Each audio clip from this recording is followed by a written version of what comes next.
بسم الله الرحمن الرحيم. والشمس وضحاها والقمر إذا تلاها والنهار إذا جلاها والليل إذا يغشاها والسماء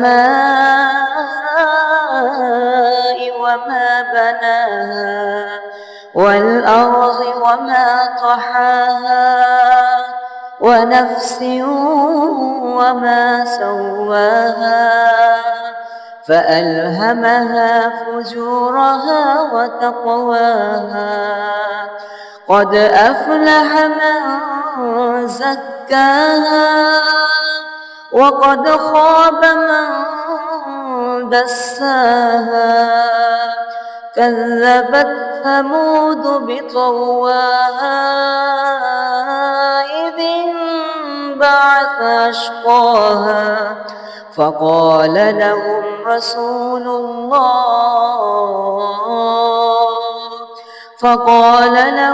رسول الله ناقة الله وسقياها فكذبوه فعقروها فدمدم عليهم ربهم بذنبهم فسواها ولا يخاف عقباها.